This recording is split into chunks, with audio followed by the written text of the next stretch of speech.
नमस्कार, स्वागत है आपका हमारा यूट्यूब चैनल में।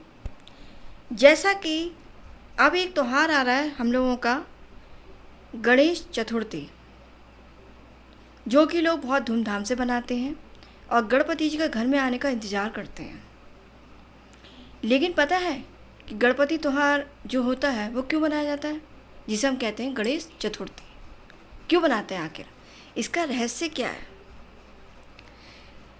आज मैं वही चीज़ आपको बताती हूँ कि क्यों मनाई जाती है गणेश चतुर्थी।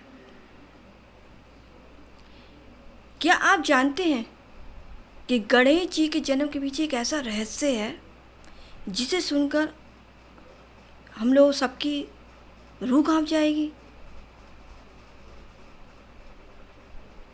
आखिर क्या रहस्य है? कहा जाता है कि माता पार्वती ने अपने शरीर के उपटन से एक ऐसे बालक को जन्म दिया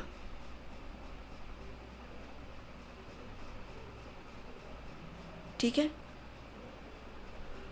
हुआ क्या, उन्होंने बालक को जन्म देने के बाद उस बालक से ये कह दिया कि देखो, मैं जा रही हूँ स्नान करने और तुम पहरा यहाँ पे लगाए रखना, कोई अंदर नहीं आ पाए। उस बालक ने कहा, ठीक है माते, आप सही कह रही हैं, मैं आपकी आज्ञा का पालन करूँगा। उसने अपनी माता की आज्ञा मानी और पहरा देता रहा। लेकिन कहते हैं ना कि जो होने वाला होता है वो होके रहता है। कहते हैं ना कि जब कोई कुछ दुर्घटना होने वाली होती है ना तो होके रहती है। वही हुआ, वो पहरा अच्छे खासे दे रहे थे। क्या हुआ कि जब वो दरवाजे पर खड़े थे उसी वक्त शिवजी आ गए।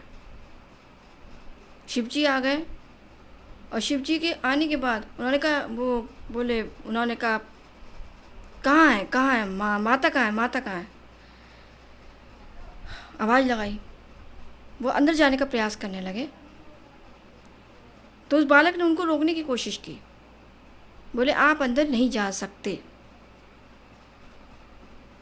अब शिव को गुस्सा आने लगा, क्रोध बढ़ गया कि ये बालक मुझे मना करेगा। होता क्या है, उन्होंने गुस्से में क्या करा कि उस बालक का सिर धड़ से अलग कर दिया। जब माता पार्वती आई तो विलाप करने लगी जोर जोर से। कैलाश, जो क्या नाम है, कैलाश नगरी थर थर कांपने लगी। ये क्या हो गया, ये क्या कर दिया आपने प्रभु, ये आपने क्या कर दिया? शिवजी ने वचन दी। शिवजी ने कहा कि मुझे अंदर आने से रोक रहा था, इसलिए मेरे बालक ने कहना नहीं माना, मुझे गुस्सा आया और मैंने इसको मार दिया। माता पार्वती कह रही, नहीं, मुझे जिंदा चाहिए, मुझे इसका सिर चाहिए, कहीं से भी लाओ, कुछ भी करो। शिवजी ने माता पार्वती को वचन दिया कि जो पहला प्राणी जो उत्तर दिशा में मिलेगा उसका सिर लगाकर उस बालक को पुनः जीवित कर दिया जाएगा। तभी क्या होता है, तभी मिला गजमुख यानी हाथी का सिर। लेकर आए, बालक के धड़ पर लगाया गया और जन्म हुआ गणपति बप्पा मोरया। यही वजह है कि आज भी गणेश जी को विघ्नहर्ता और सर्वप्रथम पूज्य माना जाता है। इस गणेश चतुर्थी पर बप्पा का स्वागत करते हुए ध्यान रखें कि उनकी कहानी सिर्फ आस्था नहीं बल्कि त्याग, शक्ति और करुणा का प्रतीक है।